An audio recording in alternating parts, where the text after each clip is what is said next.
जय हिंद साथियों, GL update में आपका स्वागत है। मित्रों, अभी समाचार पत्रों में दिया गया है, सुप्रीम कोर्ट ने बताया किस परिस्थिति में नीट यूजी री एग्ज़ाम का आदेश देना होगा। NEET UG 2024 supreme court hearing. Bharat के सर्वोच्च न्यायालय ने अंडर ग्रेजुएट मेडिकल कोर्सेज के लिए प्रवेश परीक्षा नीट यूजी 2024 में कथित अनियमितताओं के संबंध में कई याचिकाओं पर आज सुनवाई हुई, जिसमें 5 मई की परीक्षा में अनियमितताओं और कदाचार का आरोप लगाने वाली और इसे नए सिरे से आयोजित कराने का निर्देश देने की मांग शामिल है। मुख्य न्यायाधीश डी.वाई. चंद्रचूड़ और न्यायमूर्ति जे.बी. पारदीवाला और न्यायमूर्ति मनोज मिश्रा की पीठ ने आज सुनवाई की, जिसमें बताया गया कि किस परिस्थिति में दोबारा परीक्षा आयोजित की जा सकती है। सुप्रीम कोर्ट ने सोमवार को कहा कि यदि मेडिकल प्रवेश परीक्षा नीट यूजी 2024 की वैधता खो गई है और यदि प्रश्न पत्र के लीक होने का प्रचार सोशल मीडिया के माध्यम से किया गया है तो दोबारा परीक्षा का आदेश देना होगा। अगर दागी और बेदाग को अलग करना संभव नहीं होगा तो इस स्थिति में दोबारा परीक्षा आयोजित करने का आदेश देना होगा। मुख्य न्यायाधीश डी.वाई. चंद्रचूड़ की अध्यक्षता वाली पीठ ने यह भी कहा कि यदि टेलीग्राम, व्हाट्सएप और इलेक्ट्रॉनिक माध्यमों से प्रश्न पत्र लीक हुआ है तो इसका मतलब ये है कि प्रश्न पत्र जंगल की आग की तरफ फैल सकता है। वहीं सुनवाई के दौरान न्यायमूर्ति जे.बी. पारदीवाला और न्यायमूर्ति मनोज मिश्रा ने कहा, एक बात स्पष्ट है कि प्रश्न पत्र लीक हुआ है। पीठ ने कहा, अगर परीक्षा की सूचिता खो गई है तो दोबारा परीक्षा का आदेश देना होगा। अगर हम दोषी लोगों की पहचान करने में असमर्थ हैं तो दोबारा परीक्षा का आदेश देना होगा।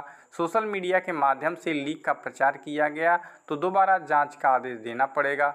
सुप्रीम कोर्ट ने इस बात की जानकारी मांगी है कि नीट परीक्षा की सूचिता बनाए रखने के लिए क्या किया जाना चाहिए ताकि भविष्य में ऐसी घटनाओं से बचा जा सके। वहीं नीट यूजी 2024 हियरिंग मामले पर सुप्रीम कोर्ट ने एनटीए से पूछे सवाल। भारत के सर्वोच्च न्यायालय ने सोमवार को मेडिकल प्रवेश परीक्षा नीट यूजी 2024 विवाद से संबंधित कई याचिकाओं पर सुनवाई शुरू की, जिससे इसे नए सिरे से आयोजित करने का निर्देश देने की मांग की गई थी। मुख्य न्यायाधीश डी.वाई. चंद्रचूड़, न्यायमूर्ति जे.बी. पारदीवाला और न्यायमूर्ति मनोज मिश्रा की पीठ कुल 38 याचिकाओं पर सुनवाई की, जिसमें कई बड़ी बातें सामने आई। सुनवाई के दौरान सीजेआई डी.वाई. चंद्रचूड़ ने कहा, इस फैक्ट को माना जा रहा है कि पेपर को लीक हुआ है, लेकिन अभी इस पर विवाद नहीं किया जा सकता है। ये समझना जरूरी है कि पेपर लीक कितना व्यापक है। जाने सुप्रीम कोर्ट ने एनटीए से क्या क्या पूछे सवाल। सुप्रीम कोर्ट ने एनटीए को उपलब्ध जानकारी के आधार पर स्पष्टीकरण देने का निर्देश दिया गया है, जिसमें ये प्रश्न शामिल है। प्रश्न पत्र कब लीक हुआ, जिस तरीके से पेपर लीक हुआ उसका क्या माध्यम है, पेपर लीक और परीक्षा आयोजित होने की समय कितना अंतर था। इसी के साथ सुप्रीम कोर्ट ने एनटीए और केंद्र से पूछा है कि क्या संदिग्ध मामलों की पहचान करने के लिए साइबर फोरेंसिक यूनिट या सरकार द्वारा नियोजित किसी एक्सपर्ट एजेंसी के भीतर डेटा एनालिटिक्स का उपयोग करना संभव है। अदालत ने कहा कि यदि संभव है तो साइबर फोरेंसिक यूनिट की मदद से उन आरोपियों की पहचान कर सकते हैं जिन्होंने नीट यूजी परीक्षा के दौरान गड़बड़ी है।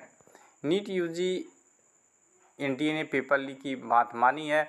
वहीं नीट यूजी सुनवाई के दौरान याचिकाकर्ता के वकील ने कहा, बिहार पुलिस का कहना है कि एनटीए ने मानक एसओपी का पालन नहीं किया गया है।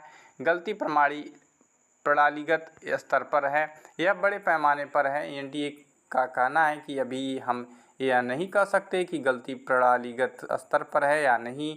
एनटीए का कहना है कि ऐसा प्रतीत होता है कि यह सब छोटे स्तर पर हुआ है। वे दोनों बातें कर रहे हैं। उनका कहना है कि सीबीआई जांच कर रही है। पटना, दिल्ली, राजस्थान, गुजरात, महाराष्ट्र और झारखंड में 6 एफआईआर दर्ज हैं। साथियों, नीट संबंधित न्यू अपडेट के लिए चैनल को सब्सक्राइब कीजिए। वीडियो अच्छा लगे तो लाइक कीजिए, साथ ही वीडियो को अपने जरूरतमंद साथियों में शेयर कीजिए। Thanks for watching. जय हिंद।